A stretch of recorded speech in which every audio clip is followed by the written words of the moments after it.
Sir Winston Churchill's famous speech to his people during World War II. We shall never surrender. I'm not going to try to imitate him. A lot of people try. Nobody can succeed. Has been used, and perhaps some people might say overused,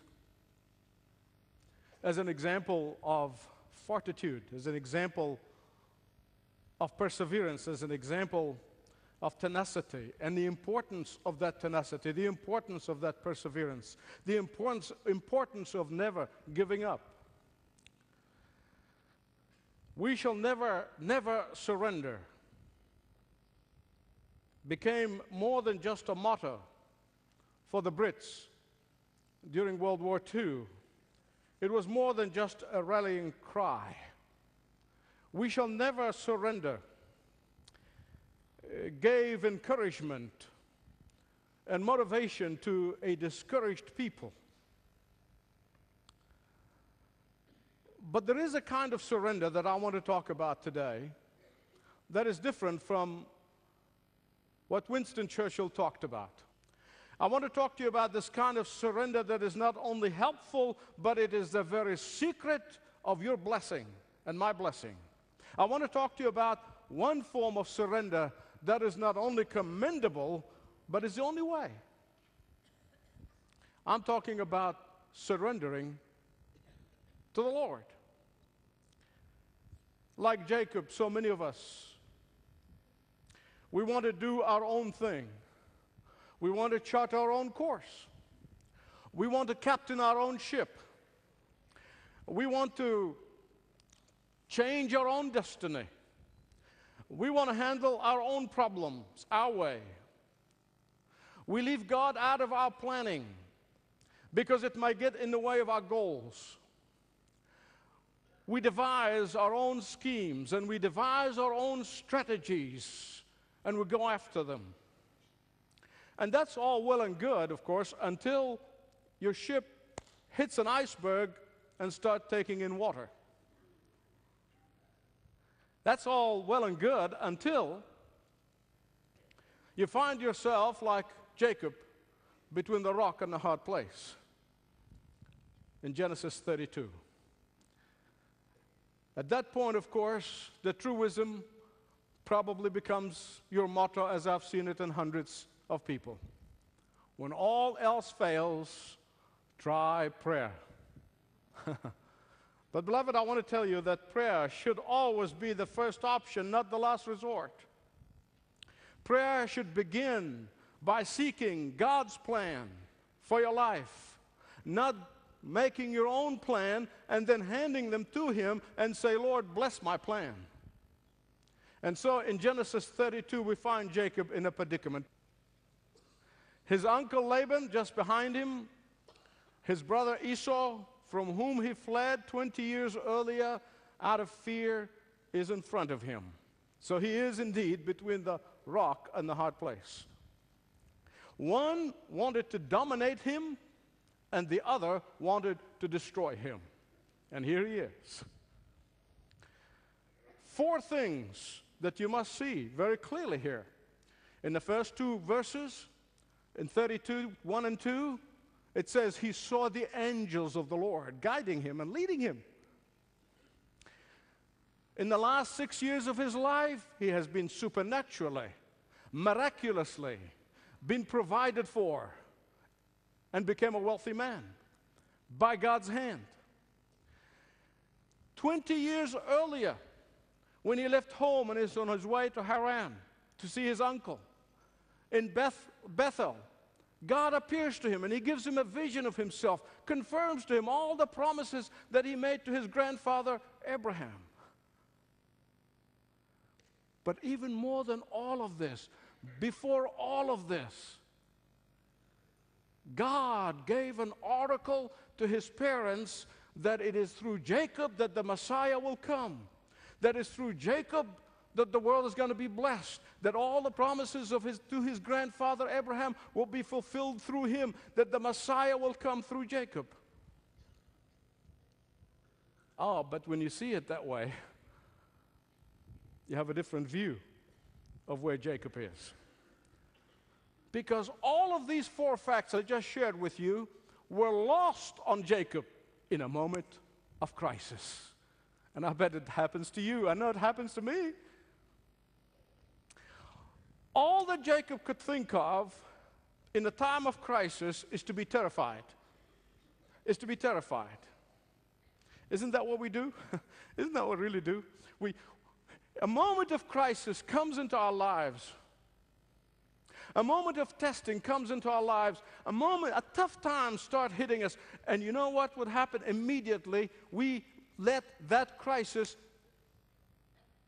obliterate all of the evidences of God's past blessings.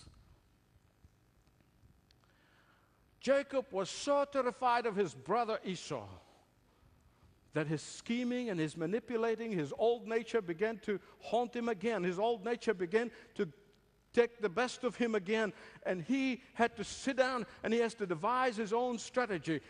Well, yeah, he sent a telegraphic prayer to the Lord, but then he's got to work it out himself. He's got to do something. We've got to do something. Have you been there? When God provided for you in the past, when God blessed you in the past, when God protected you in the past, when God ministered to you in the past, when God proved His faithfulness to you in the past over and over and over again, and yet some rumor or hearsay, and you panic. You get some erroneous information and you are fearful. You hear something that is based on misunderstanding and you are terrified. And so when you get halfway through the facts, you get into frenzy before you check all of the facts. And so here in verse 9 of 32, Jacob prays those telegraphic prayers. But you know what? Deep down, if you really read the text carefully, he really did not think God is going to answer his prayer. He really did. He didn't. He prayed and he said, Lord, I'm not worthy. Lord, you've done this. Lord, you've done this. Protect me from my brother. Had he just said, okay, now, Lord, how are you going to protect me? Show me the way. I trust you. It would be a different story, but he didn't do that. You know what he did? He wasn't sure that God is really going to answer his prayer. I'm going to show you why in a minute. He goes into a full strategy mode. He goes into a full planning, scheming. What do I do? What do I do? What do I do? What do I do? Oh, I remember from 20 years ago, I remember my brother Esau. He was greedy. He was covetous. I remember from 20 years ago. I mean, I know this guy. He is into instant gratification. He just loves to satisfy his appetite. I know because I bought his birthright for a bowl of soup. So I know what I'm going to do. And here's his strategy. Let me send him gifts, and more gifts, and then more gifts. I'm going to overwhelm him with gifts so that he may forgive me. First, I send him goats, and if he doesn't like goats, I send him camels. He may like camels, and if he doesn't like camels, he may like sheep, and if he doesn't like sheep, he may like cows, and if he doesn't like cows, he may like bulls. And I mean, you know, I'll give him everything. I'll just keep giving him gifts until I overwhelm him. That's man's strategy. And in a panic, he sends to his brother one gift after another, one gift after another. You see, Jacob did not expect God to answer his prayer the way he did. He really didn't. He was not expecting that at all. God answered his prayers in a way he never dreamed that God answers prayer that way.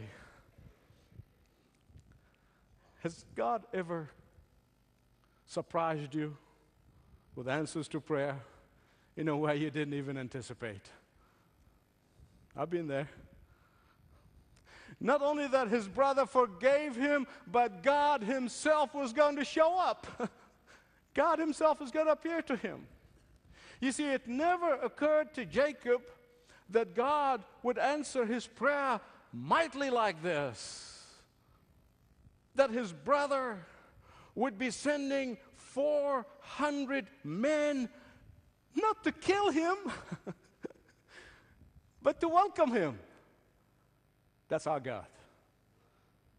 I wonder how many of us are able to build so many negative thoughts in our mind, in our imagination, terrifying thoughts, negative thoughts. You let past tapes start playing in your head, and you go around and around and around, around and around with these terribly negative, terribly destructive thoughts that maybe either has nothing to do with reality or maybe a tiny percentage of reality. Have you been there? Not many years ago, I read this story. It's a true story. A man who always was terrified that he's going to have a car breakdown in the middle of nowhere. And sure enough, he was driving in a lonely country road one night, and he got a flat tire. And the Bible said, the thing I fear come upon me. Has happened. And so he becomes terrified. And he did not have a jack to help him change his tire. It's so dark, it's so dreary, it's so lonely, and it's frightening. And he begins to look all over the place, trying to find just a little bit of light somewhere, any sign of life in this dark night. And sure enough, he sees a farmer's house from way back, little light coming through it. And he said, well, I will walk my way. This is the only way. There's no chance of anybody coming through this road. So I'll walk to that farmer's house and see if he has a jack to lend to me so I can change a tire. And so on his way to the farmer's house, he began to fill his mind with all kinds of negative thoughts. He began to conjure all kinds of scenarios. He began, as he walked, began to think, well, what if this farmer would not lend me his jack? What about if this farmer turns out to be a murderer?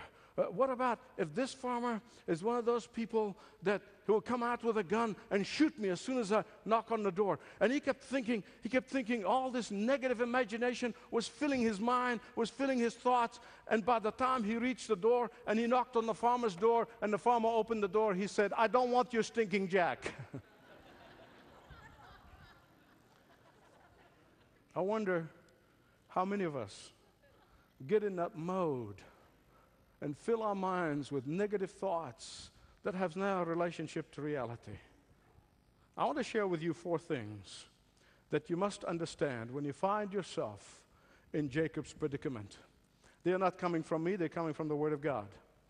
4 things when you find yourself between the rock and the hard place. 1, find out the cause of trembling.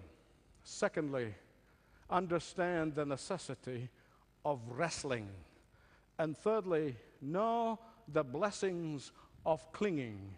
And fourthly, experience the power of limping. Jacob trembled and shook for a whole night over what? Over erroneous information, wild imagination, and wrong contemplations. The Bible here paints a picture of a restless, agitated, trembling man in the dark desert night.